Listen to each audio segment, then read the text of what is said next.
Call of Duty Modern Warfare 3 is the latest installment in the rebooted Modern Warfare franchise. A franchise that is constantly scrutinised for a revolving door of reasons, some of which just keep on coming back every year. But at the same time, Call of Duty is still one of the best-selling franchises ever. So what went wrong with Modern Warfare 3? It's currently one of the lowest rated Call of Duty games on Metacritic, with some insanely low review scores across the industry, so something must be off, surely. And there is something off.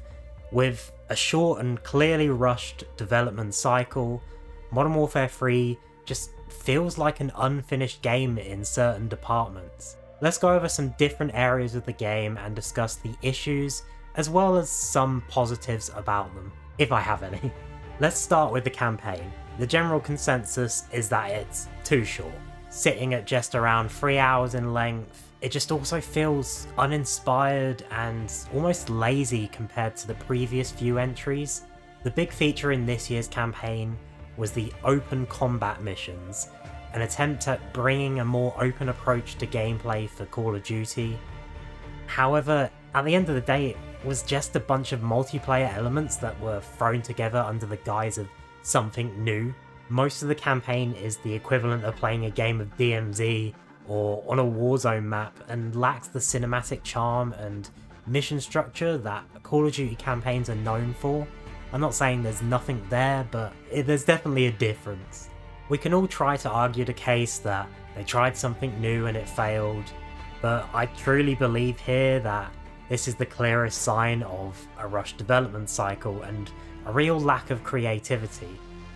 I'll save most of my positive points about certain things for something later on, as I do believe the game excels in certain areas, but the campaign, there's no real positives here.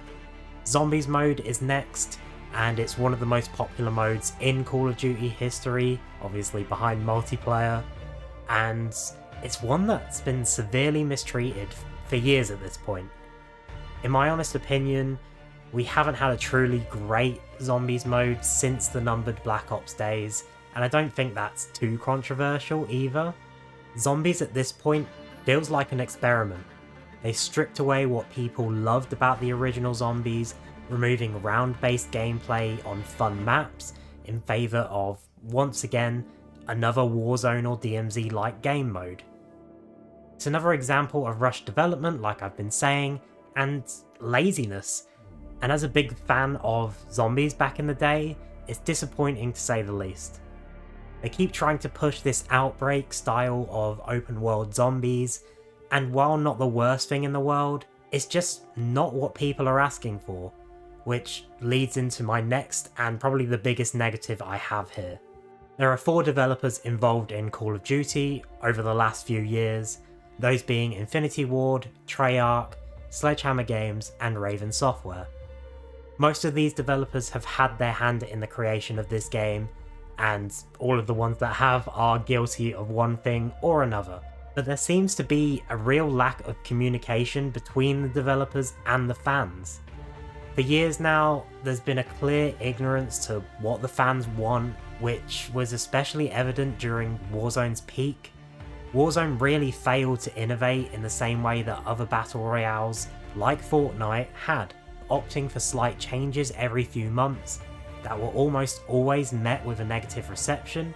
It felt like the developers have been more focused in nerfing or buffing guns each patch so they can sell their item bundles for extortionate prices on their in-game store, which is just ridiculous, by the way, the amount of times that feels like it's happened. This is a problem that still plagues the series in Modern Warfare 3. Nothing has changed, and that's an issue.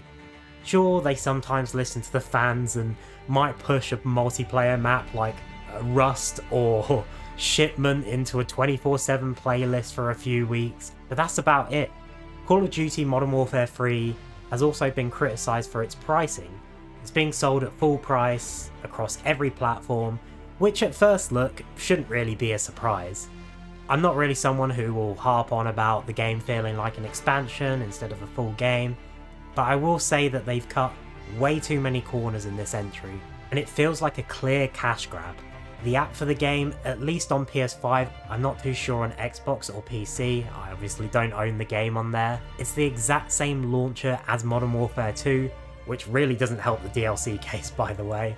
The UI is nearly exactly the same as well, and it's still as poor today as it was a year ago. And it feels like they've just doubled down on it instead of listening to consumers once again. Now, I've got a lot of my negatives out of the way, let's discuss some positives. The multiplayer, for me, is a pretty big positive. I've really enjoyed my time with the multiplayer so far this year.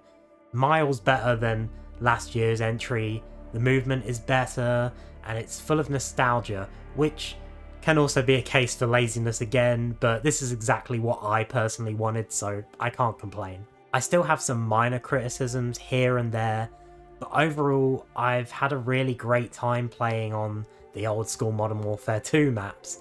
I even think I prefer some of the maps I used to hate in the original to the maps I used to love. Probably a sign as to how gameplay has changed in the series over the years. Despite this praise, I will mention my criticisms now. The unlock system and the armory are terrible, and while they have rectified it slightly by counting wins towards unlock challenges, it's still not the greatest solution. Also, the inclusion of Modern Warfare 2 weapons was a poor choice in my opinion, at least this early on in the game's life cycle.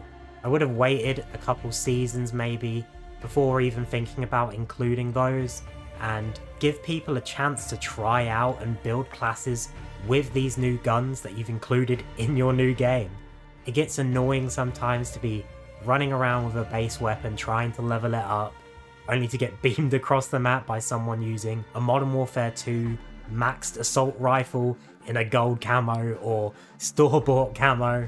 I don't necessarily consider this to be a completely bad thing. Of course, we've had the past entries to build those guns up. It's more of a personal grievance I have with the game. Other than that, we still get the same issues that have plagued multiplayer for years. The occasional poor spawn points, SBMM still being a nuisance sometimes. I don't always hate it by the way, I think it's a necessary addition sometimes, but it can really be punishing for casual players like myself. And there's also issues with the occasional annoying inclusion to loadouts, such as grenade launchers. There's always something each year. To sum it all up, there are clear issues with this entry. Despite having maybe my favourite multiplayer in years, I'm looking forward to seeing what Treyarch can do with the rumoured Black Ops Gulf War, which is apparently going to have, or has already had, a 4-year development cycle. I'm expecting a much more polished game there, and if we don't, I'll probably be back on YouTube complaining about it again. Do I recommend Modern Warfare 3 to anyone as Christmas approaches from the recording of this video? In fact, yes I do, but only to those who plan on playing with friends. I think as a multiplayer shooter, which is what it primarily is, it's just as good, if not better, than it has been in the past few years. However, if you're looking for more past that, I wouldn't bother wasting your money. There's nothing really there for the campaign. The zombies mode is disappointing to say the least. There's no spec ops. It's just multiplayer, and multiplayer of course is a big part of it, and even that has its own issues, but just keep that in mind if you want to purchase this game anytime soon. I hope you've enjoyed this video. I want to hear your thoughts on Call of Duty Modern Warfare 3 down in the comments below, and don't forget to like and subscribe. We'll see you next time.